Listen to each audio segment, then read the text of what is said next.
Empress. I'll be And right back, guys. I want to turn on my heat a little bit. You're good. Cool. Yeah.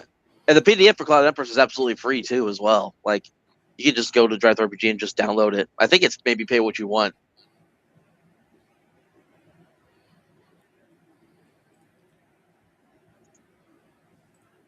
Yeah, I saw that. It kind of looked a little bit like it was based on John Carter, kind of almost Burroughs-esque, that kind of fantasy. It does say, hold on, let me open it up on my computer here. It does actually talk about the inspirations for it. Yeah. In here. So I heard you mention John Carter. That's the one that I skipped over with Modiphius. I was like, I was not a fan of the books, not a fan of the movie, and right. I was like, nope, I'm just not interested at all in John Carter. Right. I did get all of the whole Dune, set, right. And started trying to dig through that, and I was like, oh my god, this is so tedious. You have to read so much lore.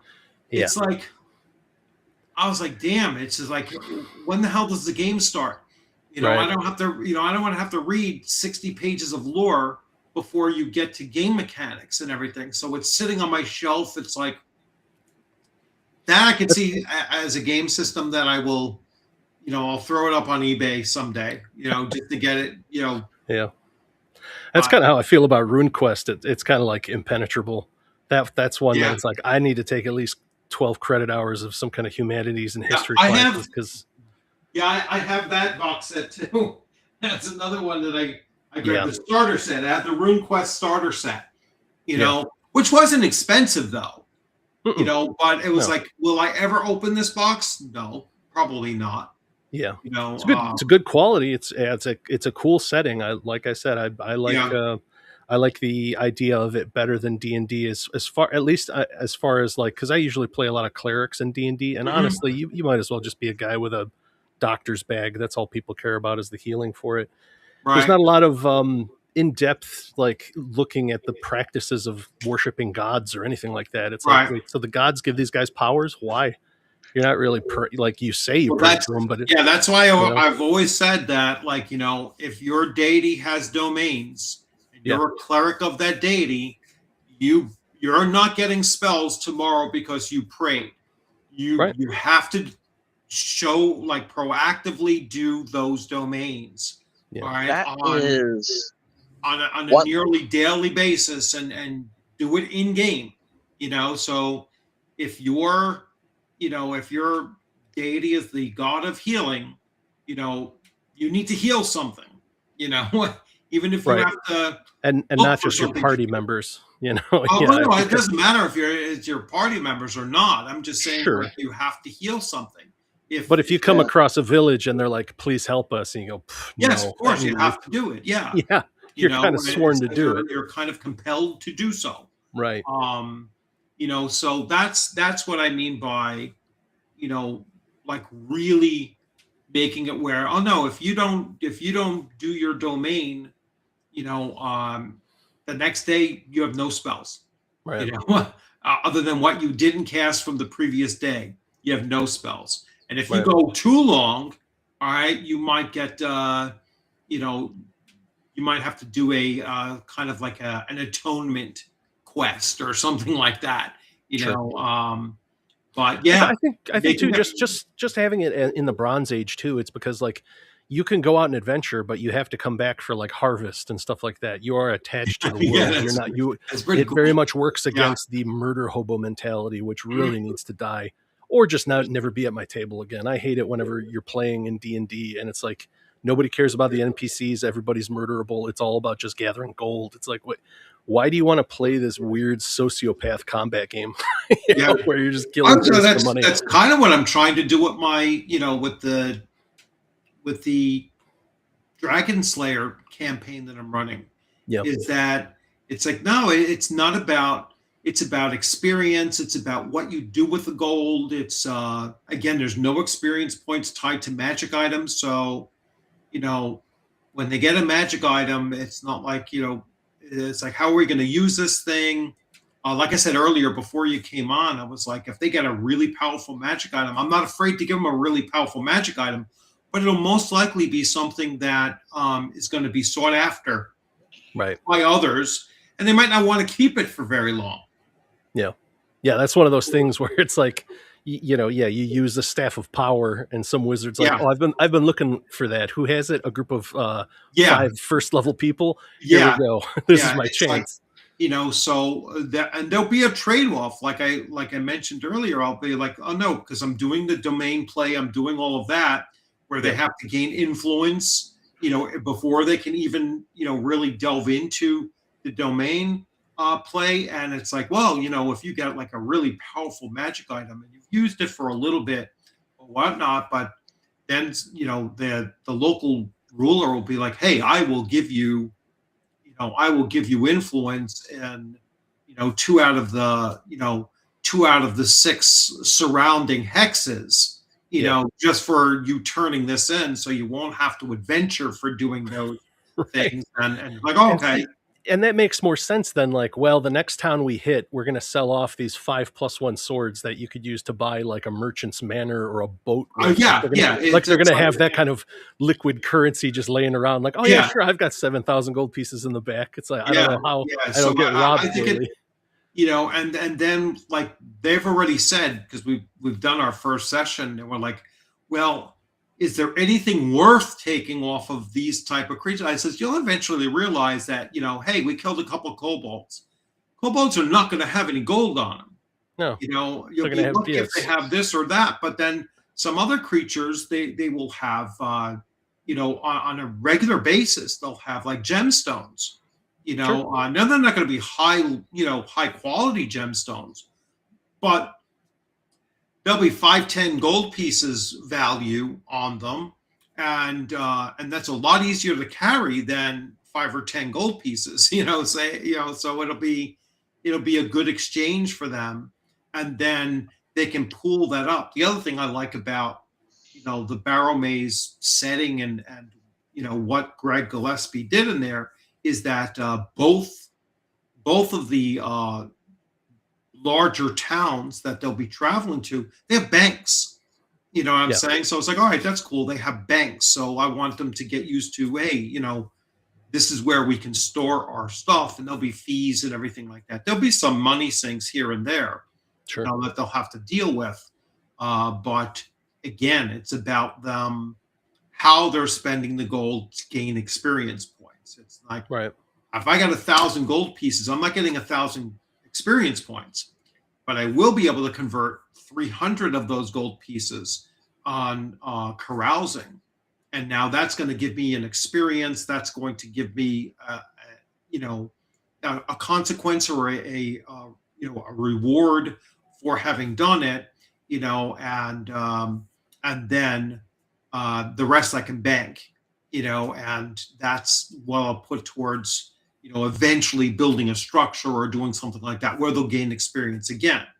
Hiring henchmen is going to give them experience points for hiring and then maintaining henchmen, keeping their loyalty up, keeping their morale up, and doing that kind of thing, because it's all about doing.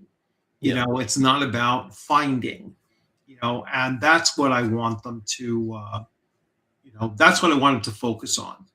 So it's I think it's a way of like you said, Paul, getting people out of that murder hobo mentality. The other thing I did was I was like, no, you gain the same experience points if you kill it, you drive it off, or you negotiate with it. You know what I'm saying? So, your answer doesn't always have to be, oh, we're just going to kill it. It's not going to fight to the death every time unless you're fighting, undead, because they're already dead, so it's like, but for the most part, things are going to, eventually fail a morale check and flee, or look to flee. Sure. So I know Roger said he was going to pop on. Oh, there he is. Sorry, Roger. I just noticed He's been languishing in the back. Just Roger. I'm sorry, Roger. I hope you weren't like. I never heard the ping. Maybe when I walked away to turn on the heat, that's when you pinged in there. Oh boy! I had to do a double take there. I apologize for saying this. I thought you were Condor for a split second there because of the facial hair. I'm sorry. Yeah. Wow, the insults. Yeah, Condor would never show on my channel. We got to get him on. We got to get him on before, but he'll never. Oh, you have? Yeah. Does he watch? No.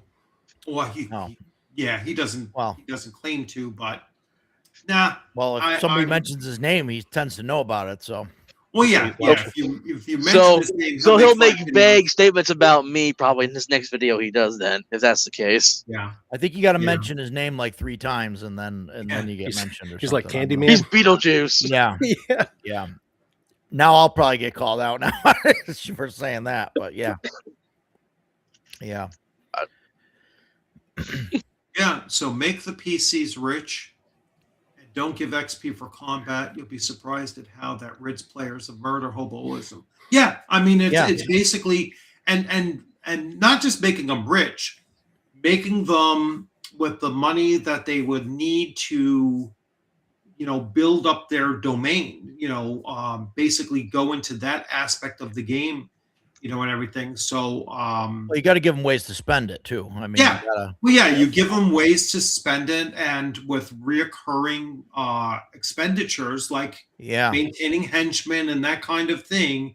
You might have, let's say, it costs you 45 gold pieces to maintain your 3 henchmen that you have for the month, right?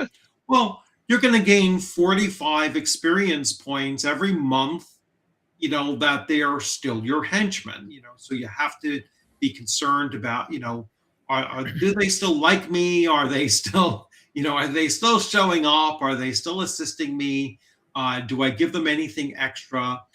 When they go up in levels, their cost is going to increase as well. And so, that's the way that I'm going to work around that, and include, so it becomes an XP generating enterprise to build up your influence, build up your, build up whatever your thing is, whether it's a guild hall or a scholarly library for, wizards or magic users or illusionists or whatever. You're cutting out a grove in the wilderness if you're a druid, or you're building a temple if you're a cleric or a paladin, and everything, especially since paladins can't keep wealth. So all of their wealth is now that's directly convertible to XP because they're not allowed to keep wealth. And so that's the exchange for them not being allowed to keep wealth, is they can convert that to XP a lot easier than any other class. But they also have the highest requirements for XP to go up in levels as well. So it's kind of a balance out for that. So I'm looking forward to it. I'm really looking forward to seeing how all of that comes together. And do you have any paladins in that group? Say again? Do you have any paladins in that group? Yeah. Okay. Yeah, I have one. It'll be interesting to see, because I know Roger's working on an alignment show in not next week, but the one after. When you say working on, I don't know what you mean by that. That's, we're trying to find somebody to be the champion for it, I suppose, is most of the work. Yeah, that's the problem, right? Like nobody wants to be like, oh yeah, alignment's great, like I'll fight for it. So everybody's like, yeah, we don't need it. Yeah. I guidelines. You just need guidelines. Like you don't need like people go to the paladins, Paladin. I don't know. We could probably do an episode Paladin, on that. I say Paladin. Yeah. But everybody, but you just need some guidelines. You got a code, that you follow, and here's your code. That's it. Right. Yeah, I had a talk with Shadow and Son. He's an assassin. Right. In the group, but he's not an evil assassin, so Well, that doesn't make sense, does it? Sure. Well, no, they could be neutral, and they could be lawful neutral or chaotic neutral or whatever. They can lawful be neutral assassins. What's a lawful neutral assassin? Hitman for the state? Is that what the Yeah, exactly. Like Judge Dredd. Basically, Agent 47. Yeah. Basically. Basically that kind of professional. Let's say you're not going to be, killing innocent people, and that's what I told them. I disagree, but okay. Yeah, I told them, I was like, you have a paladin in the group, no poison, all right. Because if the paladin sees you using poison, that could potentially be a big deal. So no poison, and you have to be very, very. You're not taking the carousal roll for assassination. I said the same thing to the thief. It was like you have a paladin in the group. You're not going to be doing the carousal roll for banditry or anything where you are thieving from the innocents. What about the backstab ability of the thief or the? No, that's not an issue. I don't that's see that a big as an issue. What if paladin's got to be up front and his opponent's got to be armed, and that's just not fair combat. But paladins are going to nitpick lice, right? So paladins are going to slaughter orc babies. If that's and they're if they're inherently evil or something, sure. Well, that's what I'm saying. I'm saying, like, what's alignment, man? Just throw it all out. Everything's got to die because the whole race is evil. It's like so it's like there's ways of making that work sensically work. Right. When you're not tying it down to so much of an alignment as you are what the deity's domains are, So, if I see that more for a cleric. I think a paladin's got to have a list of guidelines on top of what their god wants. Yes, thank you for my shirt. So it's like so I put this on because my daughter. Because Andrew reached out and he was like, "Oh, can you send me a picture with you wearing preferably the CNY shirt?" So I was like, "Okay, sure, I'll throw that on." That's my daughter there, Noodle the cat. My daughter. So yeah. So you met her at CNY? Yes. She was manning the table for signing in. I just realized that I have to contact the hotel and extend my stay. I was like, wait a second, I only signed up for Friday into Saturday. I says I need Saturday into Sunday, so I have to extend that. Hopefully, that shouldn't be a problem. It's going to be a blast. Show up a few days early if you want. We're gonna be gaming all week. I think. I don't know. It's gonna be crazy. Yeah, no, I can't roll in any earlier than that because Now, is there gaming? So let me ask you: is there any gaming going on Friday morning? We're because I think the first section is Friday at 4 p.m. I was going to say 2, but maybe it's 4. Maybe we're opening the doors at 2 and we're doing one gaming session on Friday, like 4 to 8, and then we're gonna do the movie meet and greet at 8:30 to 10:30. Right. We're gonna do Conan the Barbarian, classic 1981, 82 movie. Yep, it's gonna be fantastic. The director's cut. We'll get. I think so. I have the Blu-ray, the Blu-ray edition. So that's got 1 and 2. I think it says something on it, whether it's director's cut or special edition or whatever. It says on there. But we're gonna do that. We're gonna have to put a disclaimer out there for the kids. The right one. It's like basically. I think they were both rated R. Probably. Yeah. Probably. But the first one, we're gonna have popcorn for everybody. It's gonna be fantastic. I got a guy bringing in a popcorn machine. We're gonna hand out popcorn. Popcorn's gonna be free to everybody that's got a badge.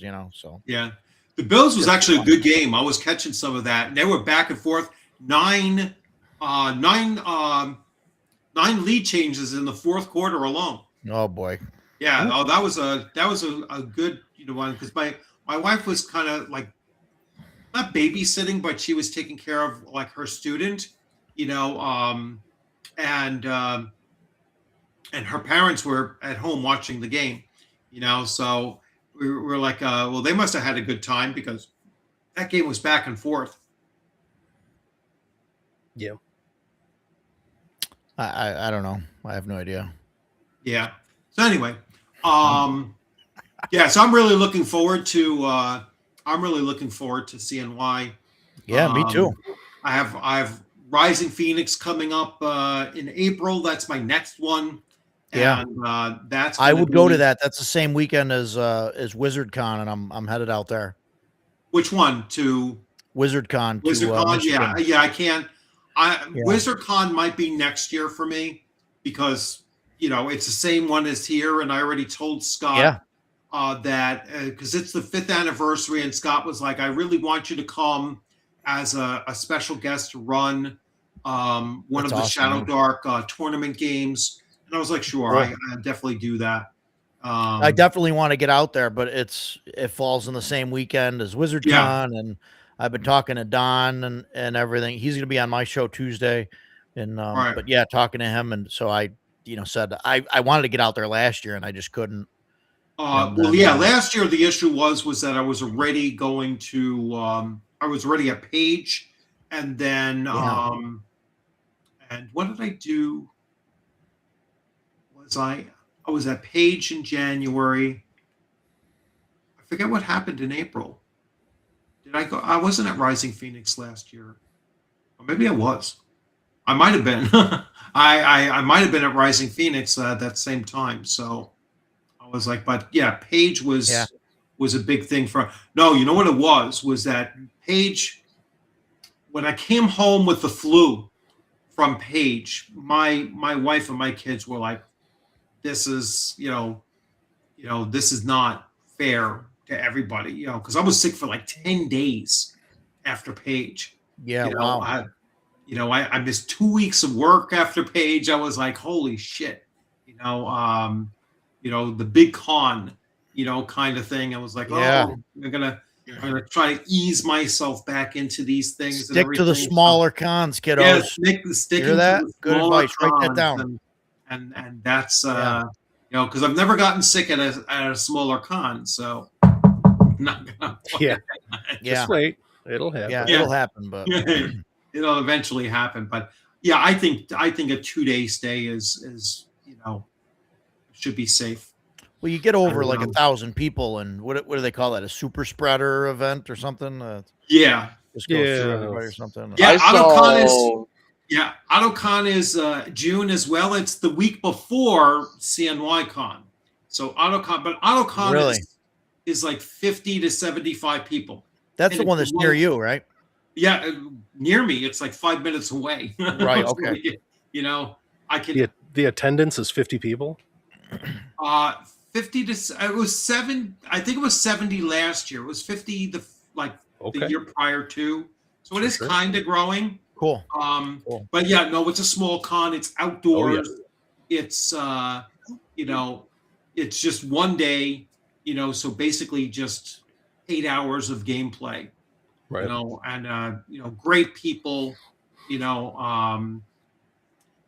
hopefully it grows to be where it's like, all right, we have to get we have to rent the VFW or the local library. I told them there's probably get the local library as well, or there's an upstairs of the fire department that they can go into in our town as well. So there's a number of things that they could potentially do. Then there's ShireCon, which, you'll be back there again, right, Roger? ShireCon? Yeah.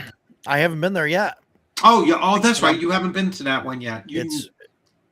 That's in October. When is that? September, October-ish. October. Yeah, I'm going to try this year. I'm going to try and get there. Yeah, that's another one. It's pretty, it's an hour or something for you? Yeah. Yeah, it's like an hour away. And, I'm definitely the biggest downfall for that is that there's not too many places to stay at directly there. But if you wanted to be like an hour away, then you start finding, like, I don't understand when they say that. Where is it? Where is it again? It's in North Canaan, Connecticut. But when I look, there's some towns there where there's hotels, in nearby towns. So maybe it's like 45 minutes away, which is not a terrible distance to drive. Yeah, but I don't know. Have a full-sized hotel. But maybe, it's like, maybe there's an Airbnb or something nearby. Well, yeah, there is, but it's not like great. It's like it's like Motel Hell, kind of. Like the 70s horror movie. Like that's what it's kind of like, the Bates Motel and Deliverance. Rolled up into one, kind of thing. You just reminded me. I need to sign up for my. I got a local con here in Arkansas. It's called Adventure Con. It's this big board gaming convention, but there's some RPG stuff and Warhammer stuff that happens on the side as well. And I attended it last year. That's my first con ever, and I ran two games of Horde Wars on Saturday and Sunday because I had to work Friday, so I just did board games that Friday evening. But I was there that whole weekend, had a blast. I actually won a board game because you can play board games to win board games. So it was fun, had a blast. And I got because I did it's like the very important gamer pack. I got this giant board game too that had all these miniatures in it. And then there's supposed to be an app you have to download to use it. So it was crazy how much they went into it. So. Yep. Yeah, I'm just checking CNYCon and seeing what was going on Sunday. And so there's only one game scheduled for Sunday so far. That's a Shadow Dark game. So there's not a lot that's scheduled yet. We got last year we got a handful of stuff. It was sparse, and then at the 2-month mark, that's when stuff really dumped in. Hey, John Monka, how's it going? And thank you very much for that. So yes, more intimate and friendly feel to them. Yes. Smaller cons are the way to go.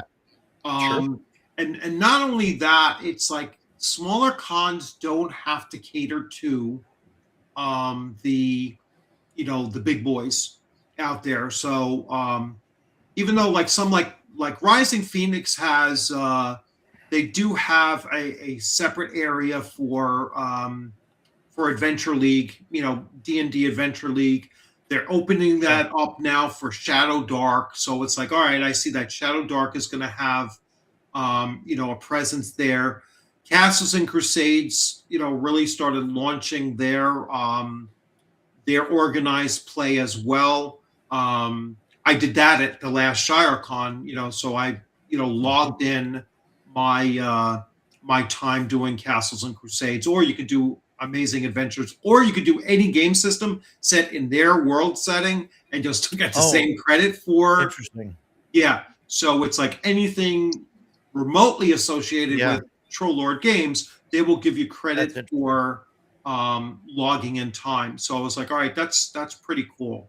So, but this year I was just looking to, hit each of the cons and run the adventures that I've done before that I know are successful. And then, that's what I'm going to go with. So that's why I'm running Shadow Dark at yours. I'm running Fallout, at your convention again. And that was a big hit. I'm going to do Hyperborea 3rd edition, although I might, if I can get the character classes and everything set up, I could put that back to the Conan 2D20. Really tie in that theme, as well. So I got to see if I can get the character sheets to work, and print those out. Because I think that would be an easier, more convention-friendly game system, for the players, much more dynamic and everything for that system. Unfortunately, it's a dead system. But that sucks. Yeah. Yeah, it really does suck because from what I've heard, the new Conan from Heroic Signatures is Yeah, not I that good. haven't looked at it, but it's Yeah, not. I've heard it's not that good. Yeah. No, You there's know, just nothing amazing about the system. It's very much they're selling it on the Conan name, and that's it. So yeah. Is it an existing system or is it no, something it new wasn't that they anything made? that was really recognizable when I played it. I played it last March at Gary Con. They had Jim Zub, the guy who's doing the comic book right now, was running Right. it, and I was like, I mean, it wasn't D20, it wasn't a dice pool. It was very, I don't know. Yeah. It's very lackluster. I'm not sure if it's complete. It really kind of felt like bleh. So Yeah. Oh, perfect. it didn't blow anything up my skirt. I was just like, yeah, there's better Conan systems. That's the problem is though people go, oh, new, I gotta buy it. No, you don't. Yeah. It's not the board game. Like the board game is supposedly very good, but it's still monolith. Well, it's really Heroic Signatures is the big umbrella. You know, are they the guys that are doing like different Conan board games? Because I know they came out with a Tower of the Elephant board game, and it might have been the Signature that did it. Yeah, so. I have that one actually. Okay. Yeah. So that I don't know if that was Heroic Signatures already. Gotcha. Yeah, that was Monolith for sure. Okay. But I don't know if was Monolith bought by Heroic Signatures or.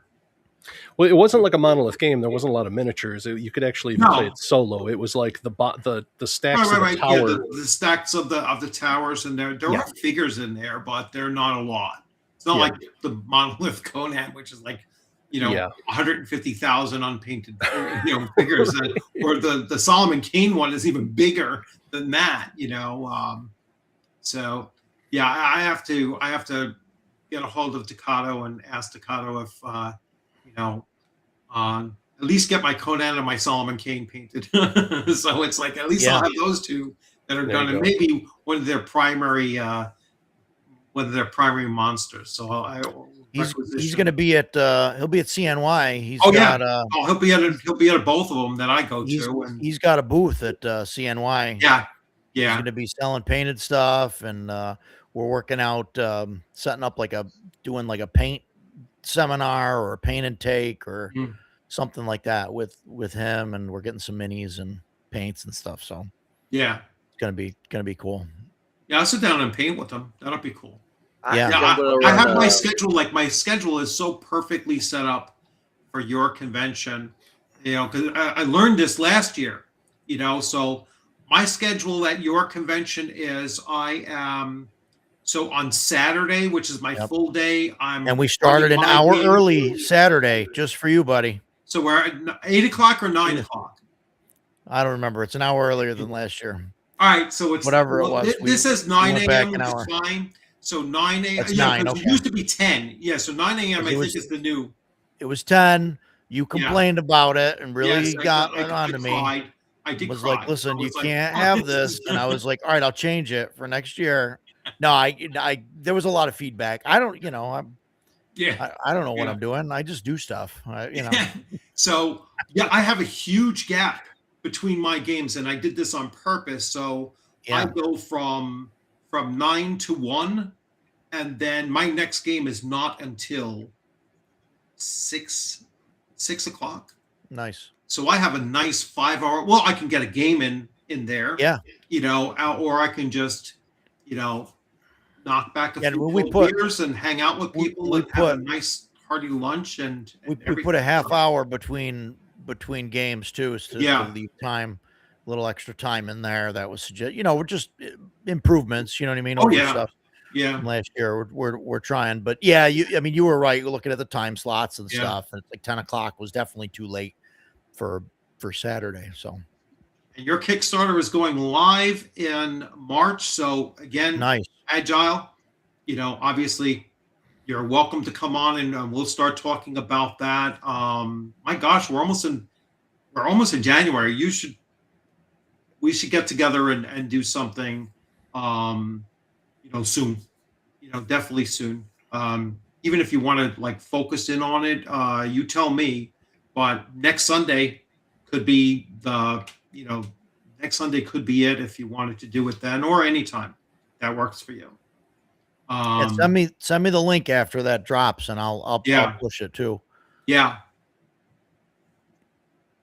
So I'm really excited about that as well. And I didn't even know Agile Monk was making something, so now I'm interested too in what this is. Yeah, what is it? We'll find out, I guess. Yeah, we'll find out. I can't say anything, so it's but I'm looking forward to getting my Portal to Adventure Kickstarter. Should be coming in within the next couple months. I think I may run that for my local con. That thing's gonna be awesome. Oh yeah, I went all in. I got the whole case and everything for it. So. Yeah, me too. So Paula, you're going to CNY? No, that's way too far. Come on, Arkansas is only what 2,500 miles. Come on. No, I'm Chicago. He's working Arkansas. Oh, he's Arkansas. I'm sorry, Arkansas. Yeah, no worries. No, I used to do Origins, but man, was like a 7.5 hour drive. It was like, and now that I'm like the lone guy left, I just wouldn't do it by myself. So the farthest I go is pretty much Gen Con. That's like 3 hours. I'm driving 11 hours to WizardCon, so. That's pretty crazy. I was going to say, you're going from New York to Kalamazoo. I was like, me is like 13, okay. And I'm like, it's it's a hike. It's something I normally wouldn't do, but we've never been to Michigan, the family and stuff. So my wife, my daughter, the dog, so we're just gonna drive out, spend the day driving out, and I mean it'll be a new experience for us, I guess. So yeah, well, it's a vacation, pretty much. Yeah, yeah, it's just gonna be a little vacation. So that's nice. Yeah, Michigan. I was thinking about checking out Chaosium Con at some point, but their schedule never had enough Pendragon or Seventh Sea in it. I was like, I got to play Pendragon. I saw something about apparently a new edition of Seventh Sea is in the works. Yes. Yeah, Agate Editions. They're the guys that did Shadows of Esteren. They were working on it. I was asking them about it because they kept sending us polls, and I said, make it more like first edition, because second edition was they went a little too woo-woo story game with it, even for my taste. I'm a PBTA guy. I like that kind of stuff. And that game, the one cool thing was the experience system. I liked it. You kind of aimed what you were going for, and then you have to hit story points. And then as you did it, then you could kind of skill up. And I was like, okay, that's kind of cool. I like it when it's not as abstract behind just like XP points or whatever. But outside of that, just accomplishing things, it was like, even the examples in the book, you're like, I'm really not sure what I'm doing here. That's not how a book should be written. So hopefully they fix it up, but we'll see. Still laughing about Jason and the Pendragon book. What happened? Yeah. What happened? Yeah, no, there was something on my stream that happened. I don't even remember what.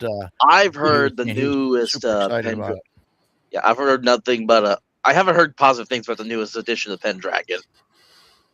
Oh, I actually have. I don't know what the difference is. I just played it. I played Pendragon a month ago or so, 2 months ago at MEPA. I don't know if that was. I think the biggest one that a lot of people were hung up on was like female knights, apparently. Was like the biggest hang up I heard. I think that was the big push in the latest one, but I mean, it's a Chaosium game for the most part. The mechanics are going to be the same. Yeah. We had a female knight in our game. I mean, it was a female playing a female knight. So, I mean, I didn't, it was, I mean, it is what it is. It worked. Yeah. So let's see. Oh, that's right. Okay, that's right. Edgelord. He bought the book that he traded in Rochester. Jason went out to Rochester to Millennium Games. He bought a book used that was there, and it's the same book that Edgelord sold them. Sold them, yes. That's right. Now Edgelord's like, you and me, Jason, we are one. They're like right on the same page with a lot of stuff. I know, Paul, you've watched a bunch of stuff. It's just it's crazy. That's why I got them on the show, and they just get talking about stuff, and it's like, okay, whatever. Yeah, I wish our show wasn't that time on a Tuesday night. It's like I'm driving home. It was hard. It was hard to pick a time to do it, and there's a bunch of other slots filled up, and like Tuesday night seemed like it was pretty sparse as far as the RPG stuff that I watched. So yeah. Well, Tuesday night's my game night. Tuesday night, you're not missing much. It's mostly just Paul telling me I'm wrong in the chat.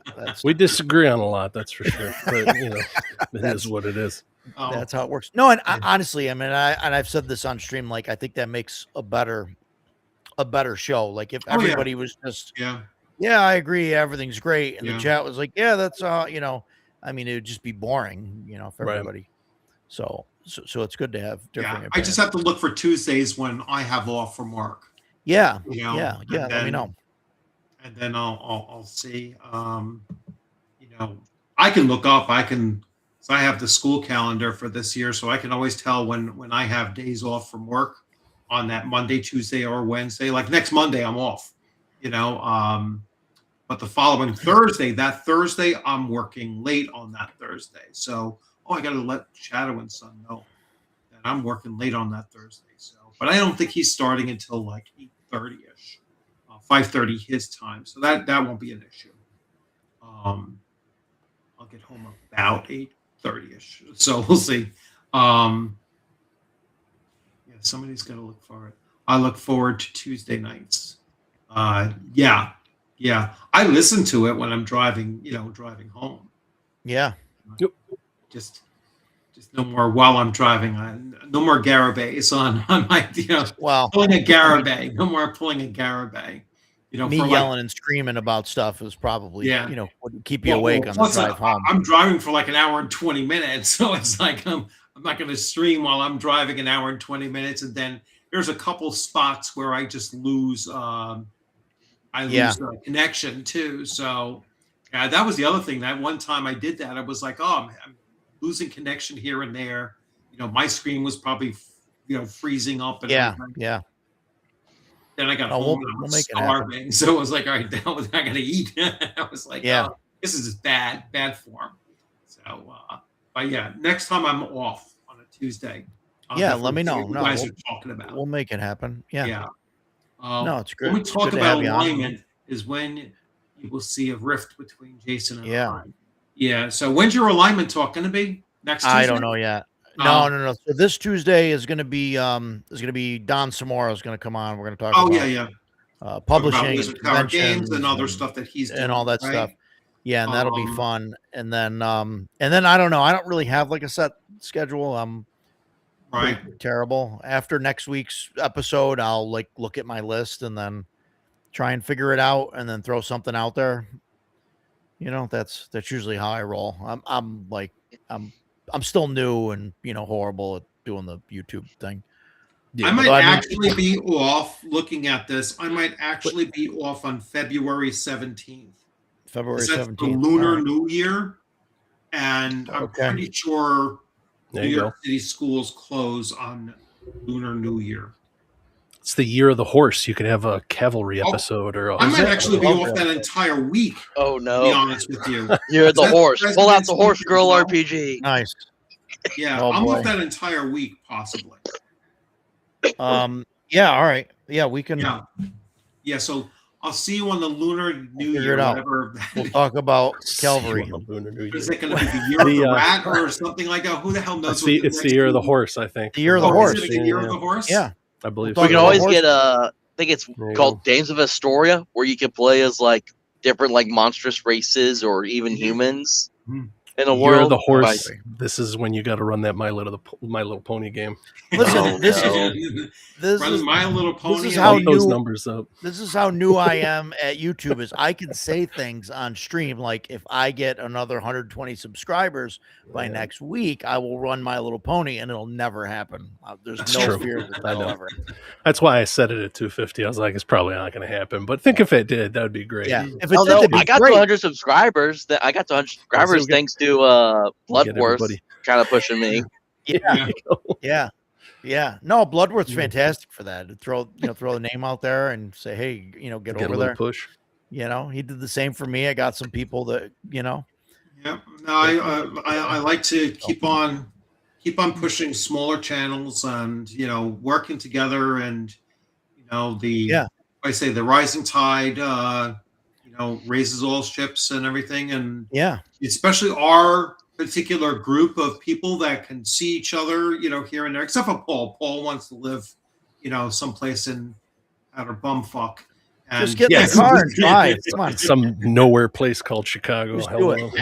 Yeah. Well, CNY is going to be off the hook. Both of my nieces and my nephew live in Chicago. So oh, really? Like, yeah, it's rough. But yeah, the that's the toughest thing, because there were so many really cool people that you come into contact with online, and then it's like, well, where do you live? I live in Arkansas.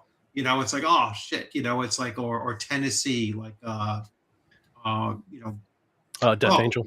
Yeah, Death Angel. Thanks. Yeah. Death Angel lives in Tennessee, so it's like, and he's talking about, I can go to.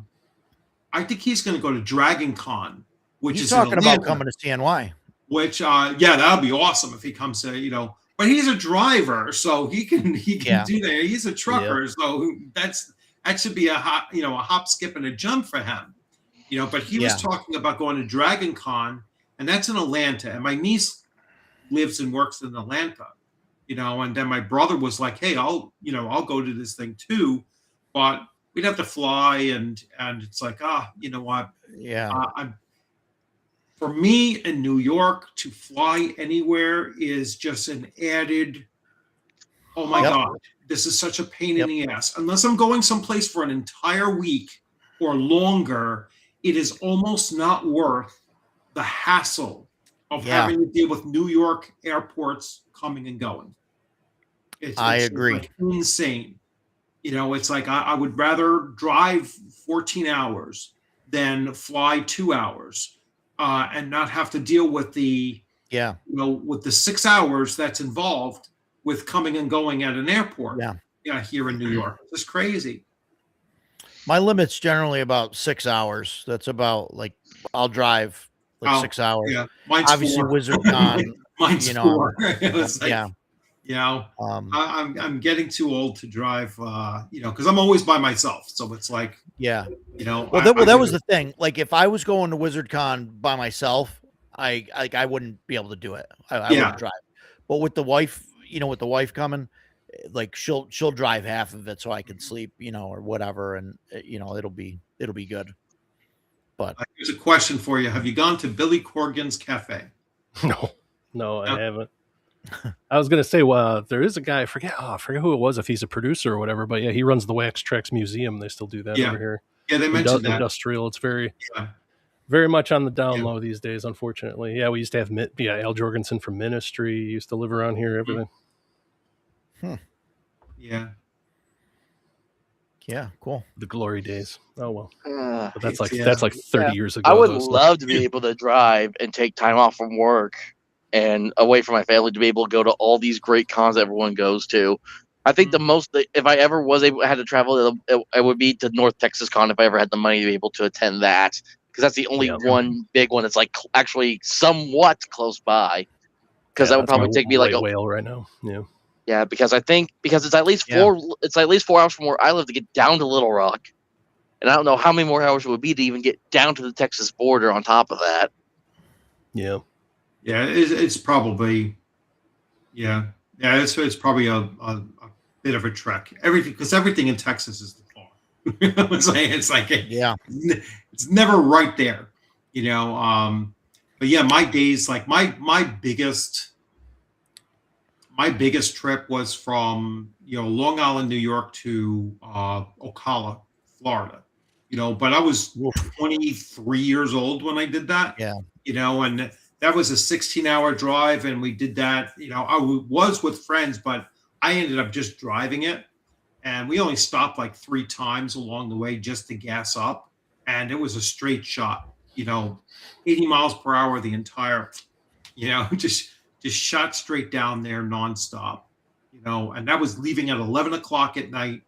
That way, the majority of the driving was very little traffic, because we wanted to get out of New Jersey by the time, within the first 2 hours. That's the only way that you can do that is to get through New Jersey in 2 hours, and then you start hitting the open road, basically 95 going down. But my long trek drives are cut to like 4 hours. That's my area. Yeah. I hear you. Yeah. I hear you. So let's see. But I think Wizard Con's gonna be fun. So Texamo Dungeon Con is right on the border. Okay. Origins isn't far from me. I went there a year ago and had a great time. yeah.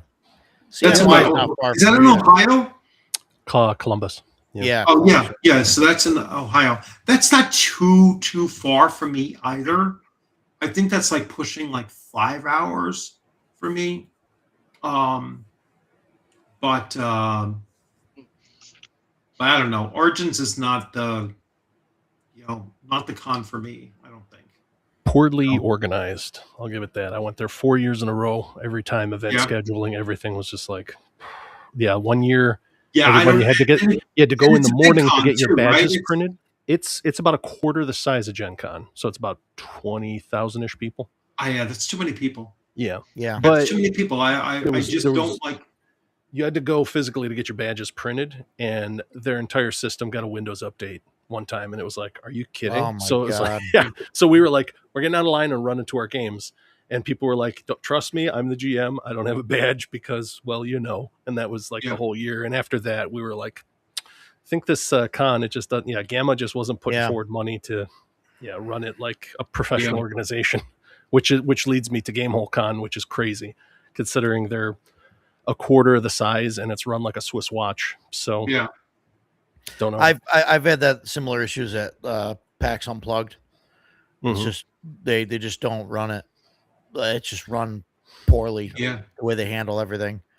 And I've heard stories about like PAX East and PAX West and stuff, and it's not the same. I guess it's run better, but PAX Unplugged, it's just not great. Like scheduling stuff, and there's no signs anywhere, things like that. Yeah. Unplugged was their latest one, right? They started that up specifically for tabletop because for tabletop, but even it's starting to get encroached by a lot of digital stuff now, which kind of sucks. I mean, it's nowhere near like PAX East or anything, but right. Well, that was the nice thing, at least like for the questionnaire for Gen Con, for like every time you mention, I'm like, I've been going to this for 20 years. Can we get rid of all the anime and cosplay nonsense? And it was like this past year, I didn't even notice that there was no anime hall, no anime anything. It was all gone. And I was like, thank you. There's an anime convention pretty much every other week. They don't need to be here. They're taking up room, and this place is bursting at the seams. There are way too many people here. So let's try to get some of them out of here. Yeah, but Origins is on my list for like I just want to go to say that I went, but it's a week after CNY, so that makes it difficult. But yeah, that'd be tough. We'll see. Jason wants me to go as like to decompress, and I'm like, I don't think that's going to work like that. That's not going to work. That's not decompression. Not at all. Get there and just the stress levels are going to go back up again, and I'm just going to want to pass out in the hotel room. But interesting. Well, Rochester is how far from Utica? Oh, it's like 3 hours. Edgelord, just come to CNY. Quit your bitching. Come on. Yeah, I know. Yeah. Get in the car and drive it. Go to just go to CNY. Utica. Not that far. Not that bad. Come on. You can get here in probably 2.5 hours. You jump on 90, you hit 80 miles an hour and just boom, right down the thruway. And we're right off the highway. It's not that far. Just do it. Quit your complaining. I think I took mostly the Taconic up to a certain point, and then I got off onto, the Rip Van Winkle Bridge, and then up to 90, and that takes you up the, further up on that thing. But it's a nice scenic route. Yeah. How was the Taconic? It used to be terrible. Is it still terrible? Too thin Well, actually, further north, it's a you just have to be careful about the state troopers because you kind of lose the fact that there's nobody on the road. Before you know it, you're doing 80. And that's when they'll nail you. But then it takes you off onto some of those other, like what is it, 22 I think it takes you on to 22 and you start to get over to 90s to avoid. Like, hey, there's Martin Van Buren's house. It was like I had no idea where the hell that is. It's like hey, another New York president's home. But yeah, it's just it's a very, very scenic drive. But literally for me, it's like 2 hours and 45 minutes. Yeah, that's awesome. And that hotel is awesome because when I got there last year, so I got there last year at like 9 o'clock in the morning, and left my house at like 6:15ish or so, and they checked me in the room at 9. I was like, holy cow, that's awesome. I was like, you never get checked into rooms at 9. They must have been vacant the night before, and so I was like, hey, you can go right here. So that was really cool. The hotel was fantastic. Yeah, the hotel with everything about your convention last year and not just because of our first year convention. I mean, it was just incredible how well that went off. I mean, so great kudos to you, and so when you have a great convention coordinator, you know what I mean. Everything goes off without a hitch. No, it's not me. It was everybody, everybody that showed up to help out and everybody that pushed it and everything else. I mean, I put the thing together and, planned it and stuff, but there's a whole bunch of people that helped me out team around you and everything like that. And you, Tenkar, Double D, I mean, pushing it on streams and everything. And I mean, it's just, it was you guys that made it happen, and then all the people that showed up were great. It's just and that's and it was great, and that's exactly what I wanted, is just people to get together and have a good time and game, and turned out it's gonna be a lot of fun, and I have to push it more because I have all these cards that you sent me, and it was like, all right, so a new game shop just opened up probably within 15 minutes for me or something like that. Okay. They say it's like 10 miles, so it's probably closer to 30 minutes away. And so I'm going to hit that place. Probably I want to time it out right. I don't want to do too soon, because then they'll just sit there. But I have a couple game stores that I will stop by and drop those off at. And cool. That way. And then I'm definitely bringing them to Rising Phoenix. That's where we're going to bring a bulk of them, because now I have 600 people there, and so it's like I'll just talk to Scott and see if Scott let me plop it on every table in the room. So there's like 40, 50 tables out there. So every table will get one, and people can. And Scott's fantastic. Rising Phoenix is like I said, I want to go. I've heard it's absolutely wonderful. Yeah, no, it's a really, really good. Well organized, and hotel's great, and the food is great, so it's a really, really good experience there. And there's a lot of great people that go there and running games and stuff. That's where I've met Peter Saloon and others. So he does he's Pear Tree publications or something like that. He does a lot of stuff with Savage Worlds, so he's definitely cool guy to chat with, and he runs great games. I mean, I learned so much from him just filling in for a game master that couldn't show up. That was my first time I was going to play Aliens RPG, and he had to step in, and he ran his own very Aliens-esque game, but it was Savage Worlds, and that was my first time playing Savage Worlds. And what he did at the table, I was like, oh my God, this is like the gold standard of how you run a convention table, and I was like, yep, that's something that I would definitely do. Looking forward to it. You mentioned food. I think food is very important. Like, I think you got to have good food available at the venue, because I mean, we've both been to conventions where you got to drive a ways or drive outside the convention center or whatever to get good food, and it like puts a damper on on everything, because then you got to leave, and it's a whole it's just a process, time constraints and stuff. So So definitely, I think like that's what helped a lot at CNY was, having the food there and and the food was good there too. It was yeah. I think what do you guys do? Do you guys do food trucks or what? So I didn't do food trucks because, and I don't know if it's just where I am or whatever, but the hotel wasn't keen on that, and technically the bar and grill wasn't going to be open on Sunday, and they weren't going to be open Saturday for lunch. And I told them, I said, well, that's fine, but I'm going to have food trucks in the parking lot, and you're going to have DoorDash people coming in and out of the the thing constantly all day long, and it's going to be a nightmare.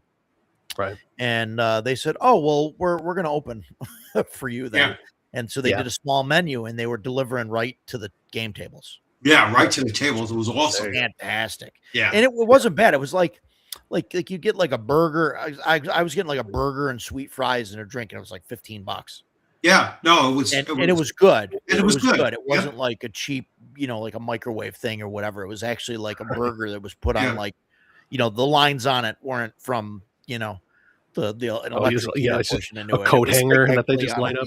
Yeah, it was and the food was really, really good. Yeah. And so they decided to open. But the food trucks that I talked to around here, they want like a minimum guarantee. Yeah. Like, so they'll tell you like they want like $300. Right. And then at the end of it, a day or whatever. And then at the end of it, they tell you, oh, we only made $200. So you owe us $100 type of thing. Like that's how they, right.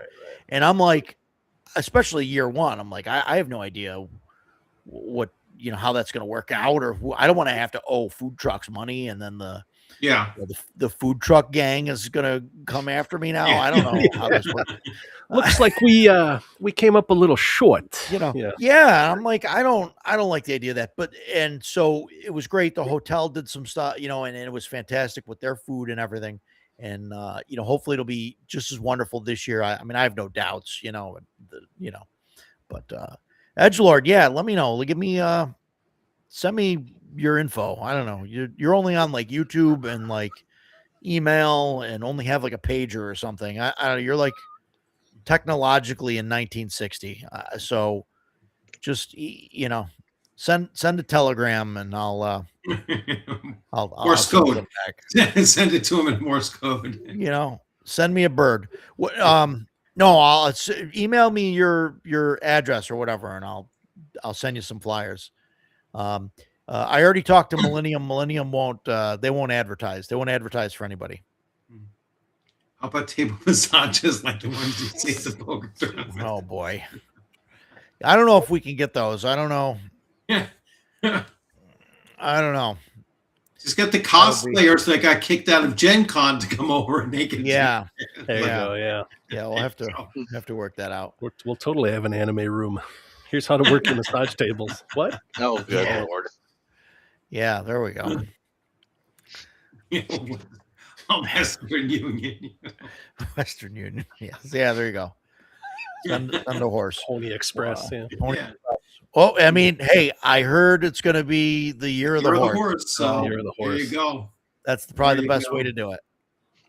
So yeah, it's fantastic. All right, so Edgelord, you got to send a carrier pigeon or something. Carrier pigeon, yeah, something.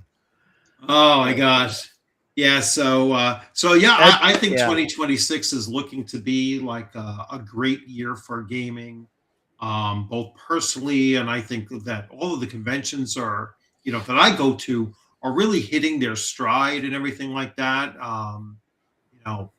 Rogers is going to be in year 2, so I can only imagine how well that's going to run, the fine-tuned machine that it was last year. Yeah. And then Rising Phoenix is going into its year 5. I always forget what year ShireCon is going into. Maybe year 7 for ShireCon. But that's a really great convention too. AutoCon is in its year 4. I think maybe 4. Wow. AutoCon. So that's nice little con looking forward to that. And then I'll see. I missed that one convention. That one convention in November that I was really looking forward to, and I'll have to, try to hit that one. That's in Connecticut as well, so I'll try to get that next year and squeeze that one in. That's a one-day con. Yeah. You drive, come home. It's like an hour and 20 minutes away. That's the one that's like outside of Boston. No, it's closer than that because I think the drive was only for me like an hour and 20 minutes, so it's much closer than Boston. Because there's one that's like it's in Bristol, outside of Boston. Is it Bristol? I think it's in Bristol. Okay. Yeah, I don't know. Yeah, it's definitely not near Boston because that's like 2 hours and 50 minutes for me. Okay. Well, that's about like I think I did Milton, Massachusetts is Rising Phoenix, and that's like 2 hours and 15 minutes for me. Okay. So, yeah, but this other one was closer. I think it was like an hour and 20, something like that, which is like my commute to work. So I was like, well, that's not a big deal. Yeah. Yeah. This makes me wish I had antisocial. I call it antisocial media. Yeah. Yeah. Well, it is sometimes, but it's all entertaining. as crazy as it can be, it's you got to sit back and just laugh at it. Man, it gets hard to, Yeah. So, well, as long as you keep it to gaming, you'll be fine. Yeah, it's like what I try to do. I just keep it to gaming as much as I possibly can, and I never bring anything other than gaming on my channel. The most political I get is like election time. Not election time. I should say like election day. I was like, hey, get out there and vote. That's as political as I get. Yeah. And Veterans Day and Memorial Day and those kinds of things, which I don't consider political, but some people do. I had that thing. I was like, oh, you're wearing a U.S. Army hat. That's political. I was like, all right, whatever. Okay. Yeah. Okay. It was like, whatever. But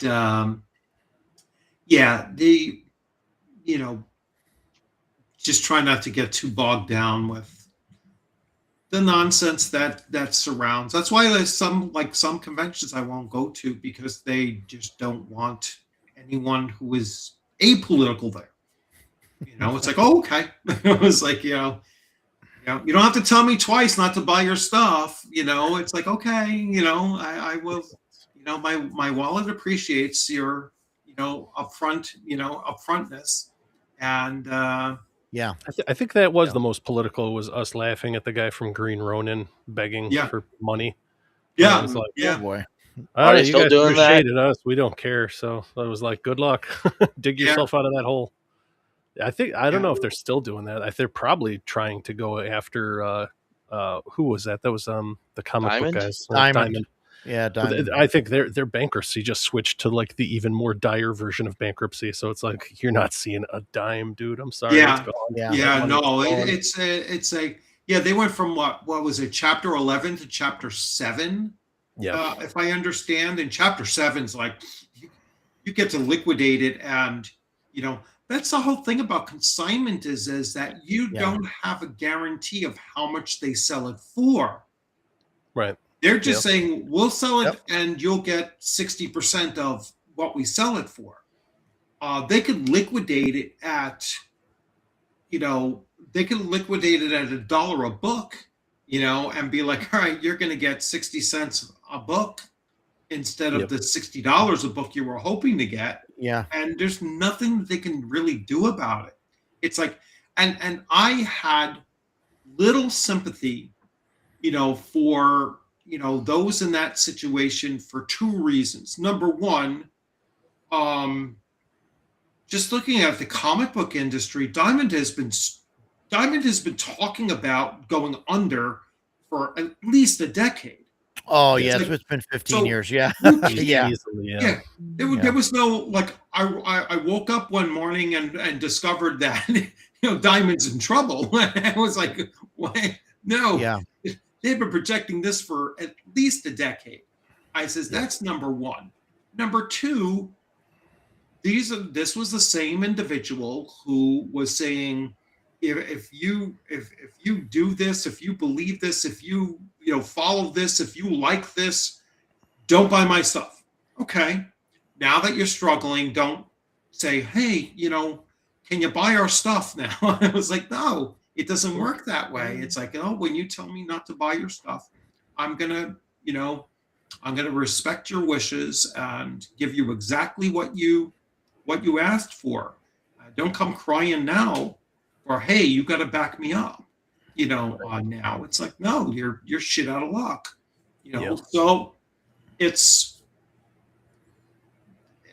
I mean, I don't see why some people, in the in our circles basically, but some people look at it and be like, oh well, no, we can't talk negatively about someone in the industry when that person in the industry tells people don't buy my stuff, don't you shouldn't be here, you shouldn't be in this hobby, or they the Kyle Brink line, middle-aged white dudes can't get out of the hobby fast enough. he was the first one fired come January, right? It was like, right. Well, you got your wish. You get what you wish for, yeah. That's what you get. He was holding the monkey's paw. So, yeah. As far as consignment, I had a cool book called Hull Breach that a guy did for Mothership, which is kind of cool. It's got a bunch of just setting and optional rules stuff for Mothership. And the guy was saying like, I went through so-and-so and on consignment and now I'm getting hosed. And it's like, guys, it might suck having all these boxes in your living room, but at least you control what you have. Yeah. Yeah. So anyway, all right, guys, I'm going to wrap this thing up because I think Tom Wilson started his live stream like a half an hour ago. So I want to see what he's talking about with ShireCon. So if you're still with me here, then, look up Tom. Tom has a stream going and he might be talking about ShireCon and what's going on with that. So, and everyone else, thanks for stopping in. Gentlemen, thanks for being here. And thanks for having me. Yep. And always glad to talk. Yep. And we will see. So gaming wise, so Paul, are you free on Saturdays? I'll check on that because usually I'm free on Saturdays unless there's a convention going on, and that's only a couple times a year. So because I have somebody who's looking to start an OSE game. All right, so I'm not going to be running it. He is, but he wants like quality people, that are available 90% of the time on Saturdays.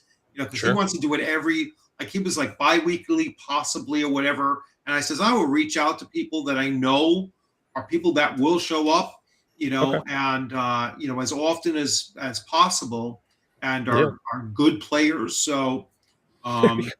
Yes. So at the very least, it'll be you and me, and we'll be back to 2 players. Oh no! We there's others. Like I reached out to Caius and one of my other players, and he's on board. So it will be at least 4 of us, I think, and if not 5. And it's OSE. He's just not sure what the time frame was going to be around like 7:38 in the evening on Saturdays, and it's OSE for sure. And setting, he's not sure. It's either going to be Middle Earth, Greyhawk, or Middle Earth, Dragonlance. I think you said Dragonlance, correct? Yeah. So I'm hoping it's more Middle Earth or Dragonlance. I mean, not Dragonlance. Dragonlance, I think, is too constrained. Your clerics aren't going to have magic, right? Because there's no gods unless you're doing it after a time of gods, and then who knows? I'm hoping it's either Greyhawk. Kind of leaning towards Greyhawk. hopefully. And if not, if not, Middle Earth might be cool too. Sure. Get to play a Hobbit Reeve, which is a pretty cool class for OSE. But anyway, all right. Oh, let's see. Hey, make sure we put out Roger's channel. And I'll just answer this really quickly. In my classroom, never. I never cursed in my classroom, to the point that my middle schoolers, when I was finally when they were leaving me, because one group of kids I had for 3 years, I had them in 6th, 7th, and then 8th grade. And they had said to me, Mr. Salati, you never cursed in our classroom. I says, no, I control myself in the classroom. Now, I think one time I got injured in the classroom and shit slipped out of my mouth, but that was it. Boy. It was like an injury, and so it was like, but that was it, and then they always mentioned it to me. They were like, oh, you've never cursed in the classroom. I said, no, I try not to. Let's see. Yeah, there you go. Oh, yeah, you want to post? Let's spread some. So I put my link in there. Yeah, Paul may have said that suggestion. So thanks. Yeah. Let me. I'm terrible with self promotion and all that stuff. Let me put it in here because I can do it here. So this is Paul's link. So join. Sign up for Paul's channel right there in that link in the link section. Oh yeah. I already follow that. Yeah. Oh, fantastic. You sent it to me also. Give me yours, Hunter. Okay, hold on. Chat, and then I can cut it and paste it. Hold on. I'm doing this from my phone, so I don't know how well. I'll try to get quickly to you. So, well, if not, I'm pretty sure your channel is still featured on my channel. So, just look up the Ultra Mega TTRPG or X, YouTube, Rumble. You'll find me usually. Yeah. So, yeah. His channel is also featured on my channel. I'm pretty sure. So you'll be able to go there into any link and find it on my homepage. You'll see his channel, and Paul doesn't have a channel, correct, Paul? No, I'm just no, because they don't have that out in Chicago. So that's the New York opinion of Chicago. I don't know what all this technology is. They don't have real they don't have real pizza. And, no, they definitely don't have real pizza out in Chicago. Are you kidding me? All of our food is so much better than your trash. I'm sorry. Listen, oh boy, I'm sorry. There we go. There we go. Oh, you were able to post it. All right, that's usually interesting. Yeah, I got my computer up, so I just went. Yep. Yeah. Nice. All right, guys. Thanks a lot, everyone. You have a great one, and I'll see you in a couple, whatever it is, a week or two, and we'll see that first Tuesday night that I am free. I will definitely reach out to you, Roger. Yeah, love to have you.